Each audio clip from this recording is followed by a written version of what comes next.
All right, so I'm walking up to my state rep's office. I already spoke with them this morning and told them I'm dropping off an article about the New Jersey woman who crashed her car because the police determined she was getting insufficient oxygen because she was wearing her N95 mask for many hours.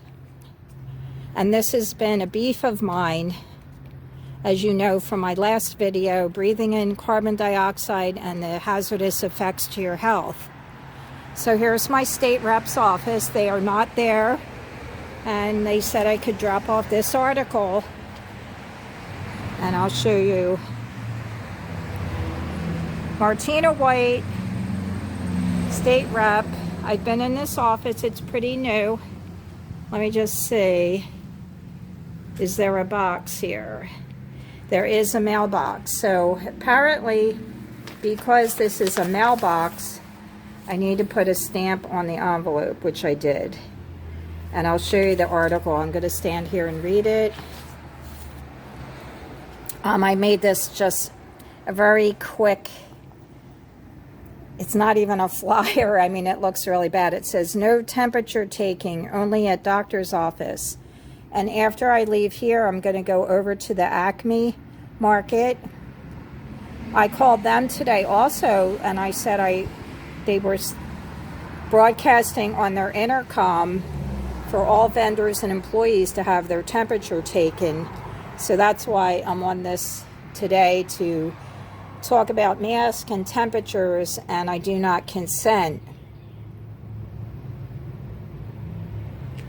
So here's Martina White's office, Academy Road, Philadelphia. And let me see what this says. All right, so let me read this article. Just going to put it on the ground.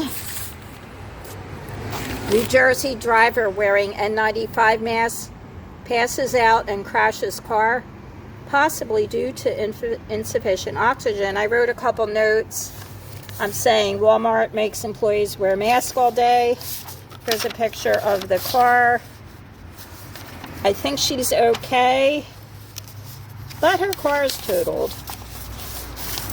All right, I'm sorry, I'm on the ground here. Let me read this quickly. New Jersey motorist who'd been wearing an N95 mask for several hours crashed head-on into a pole. It was a single-car crash. Thursday happened, sparking debate over the safety of wearing masks while driving. And you can read this online. The crash is believed to have resulted from the driver wearing an N95 mask for several hours and subsequently passing out behind the wheel due to insufficient oxygen. And this is what I researched. When I wear a mask, I can't breathe properly. So I actually have an exemption in Pennsylvania, but a lot of stores don't know that, and they confront me, and then I have to have basically an argument. So they're really not following the governor's orders, are they? They said, and I'm assuming this is the Lincoln Park Police, they said, while masks should be used in public settings to prevent the spread of COVID-19, they're not necessary when driving a vehicle. Well, I don't think our governor, Gov.Wolf, said that. He said when you go out, you wear a mask, and that's why people are afraid they're going to be arrested, maybe. And then there's a couple posts, one from like a nurse or something. So I'm not going to read all this because it's just, we have common sense, right? So no temperature taking, only at doctor's office. And I'm going to shut my phone off. I'm going to take my envelope with the stamp on it, make sure I don't get in trouble, putting it in the mail slot there. And I'm going to go to the Acme and show you the front of the store. It's very noisy out here because now that there's no police, it seems, people are driving up and down Academy Road at like 60 miles an hour or more. All right, I will see you over at the Acme. All right, so here's the Acme.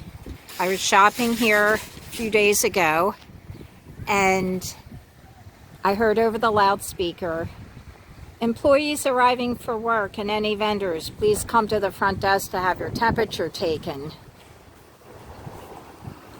Well, it really made me really mad, so I'm gonna, whoops, the wind's blowing. I'm gonna go back up. All right, it made me really mad because it's not right. They're not doctors. We're not in a doctor's office. You're violating my medical privacy rights. What gives you the right to take my temperature? So here we are. Acme Markets. I called them this morning and they listened to what I had to say and they said they would call the store. It sounds like they're not approving of it. Now, I don't like the Acme.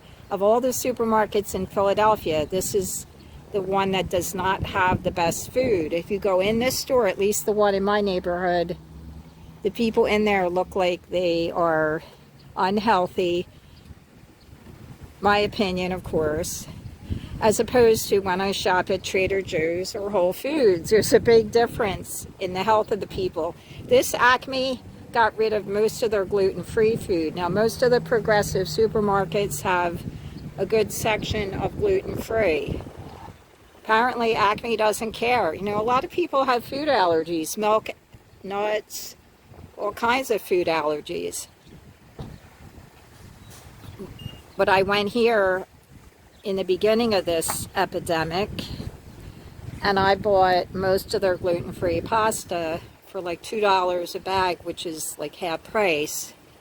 But now their gluten-free section is terrible. And I mean, the people here get paid really well. They've been working here for years. They seem happy and all, but it's not one of my favorite supermarkets. So I called the 800 number. I'll leave everything in the description. And I think they're a little appalled this is happening. But I've seen it around the country. And when I called Martina White's office this morning to let them know I'm dropping off that article about the New Jersey woman crashing her car, I said, why is the Acme taking temperature? And they said, well, I think her name is Dot. Dot said, well, you know, it's their business. They can do what they want. I said, but they're violating your medical privacy. Because if they take my temperature, say, just hypothetically, it's elevated, then the person behind me sees that. That's a privacy issue for medical. You know, giving your $7 an hour employee the job to take my temperature, not happening. All right, guys, I'll see you on the next one. Leave me a comment. Thanks so much. I really appreciate everybody. I love you all, and I hope you're enjoying your day. Bye-bye.